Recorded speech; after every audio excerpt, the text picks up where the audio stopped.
Hi all, just coming on to do an update. The last video I did, I said that I was going to be doing a frozen embryo transfer.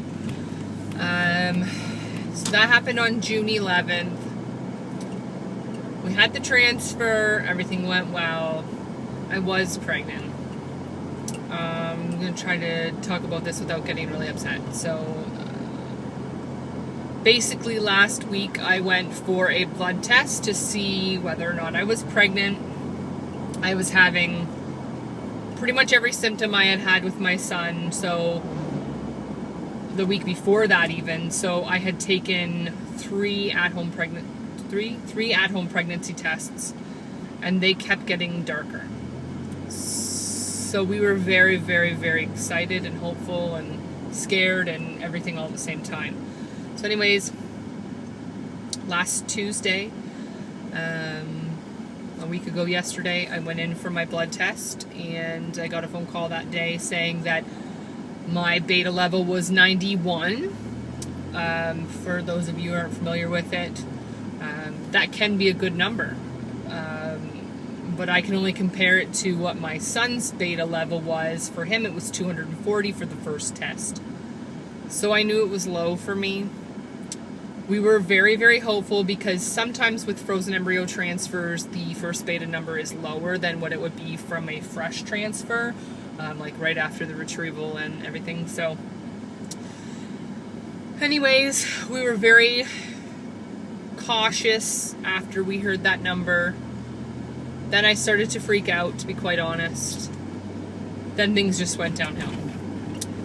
So I then decided that I needed to keep testing at home, doing urine tests at home.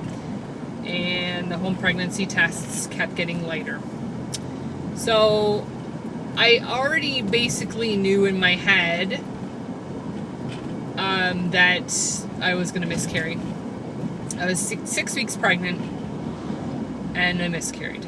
So we were very devastated that we essentially got pregnant, and everything that we had invested, all the weight that I had lost, I just felt like it was all for nothing, and I didn't really know how to feel. I didn't really know what to do. I was crushed. I am crushed. I mean, it's not even a week later. So anyways, last week I had the first blood test done on the Tuesday. Then on the then they made me wait until the Friday to go back for another test because I didn't have anybody available on the Thursday, which is super annoying, but anyway. So I went back for the blood test on the Friday. But by that time, my home pregnancy tests weren't showing anything at all, so I already knew that it was over. So my second beta was 15, so that's why it wasn't showing up on the home tests anymore, because generally those start at about 20. Your numbers are usually around 20 before they start showing up on there. So like I said, we were devastated, so perplexed, don't understand, don't know what more I could have done. I lost 50 pounds, more than 50 pounds.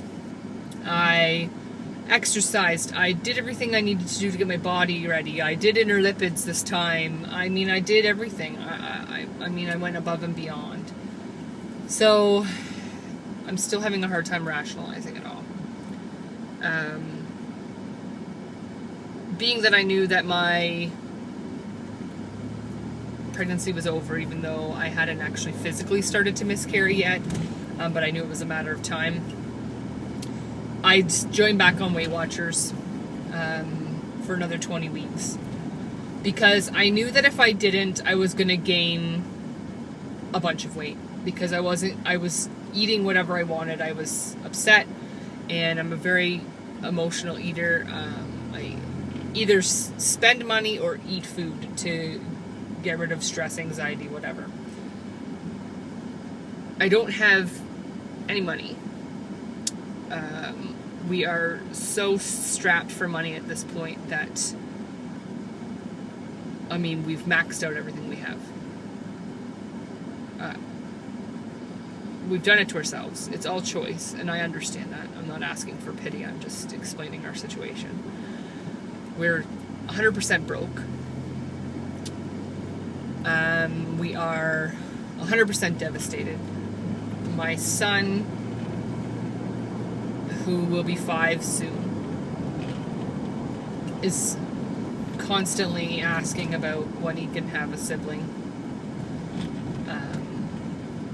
He's just more aware of it now, more aware of other kids with siblings, things of that nature, and it's all just breaking my heart. My husband isn't dealing with it as well as he thinks. I think he thinks he is. I don't know if that came out right, but my husband's not dealing with it well either. It's all just devastating. You know, anybody that's gone through this will know 100% what I'm talking about. So now we have to figure out from here where we go. I'll tell you one thing, we're not staying with the same doctor. Should have left him right off the hop. Unfortunately, I was trying to give someone the benefit of the doubt, and they just kept not following through with things they were saying they were going to do, and they made multiple mistakes, and he did things I didn't ask him to do. I mean, it was just numerous things, and a lot of money spent. I could have bought a brand new car for what that man's gotten from money for me. So we are going to go see another doctor in another city, which is about 2 hours away from our home. It's the same city that we went to when we had our son, but a different doctor still than that first one. That doctor that we seen to have our son, unfortunately, is going through some stuff that just makes me leery about going to his office. And I don't know that it should, because obviously we had success with that clinic, but there's been a lot of negative news attention, unfortunately, and some other people who have been directly affected by the situation. So I've gotten, first-hand accounts of issues with the clinic. Although I am very blessed to have our son, and I appreciate what that clinic has done, we're going to go see a clinic of a doctor who actually worked with us. He was working at that clinic where we got pregnant the first time. So I know that he's been trained well. I know that he's got a sound mind. And he seems to be a lot more, how do I put it, I guess, I don't know, patient-oriented as opposed to money.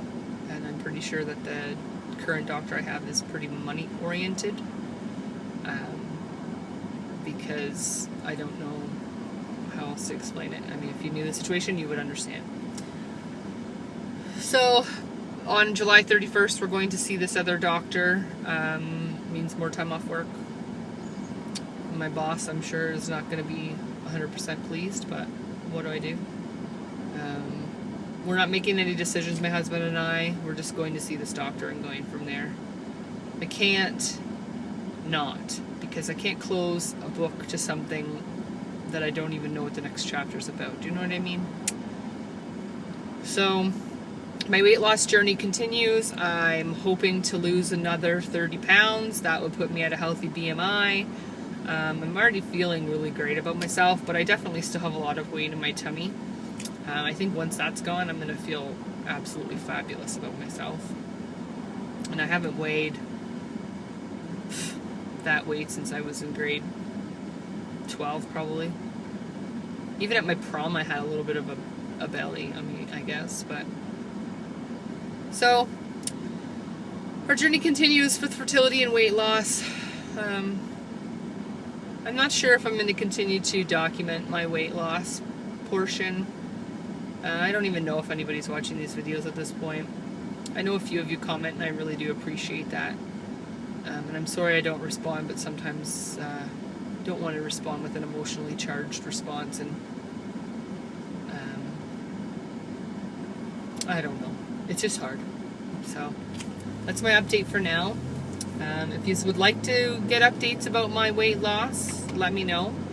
And if you want further updates about my fertility stuff, that would be fine too. If anybody has any questions for me, that would be fine too. Anyways, sorry, I'm going through some construction here. So, I'll let you go for now.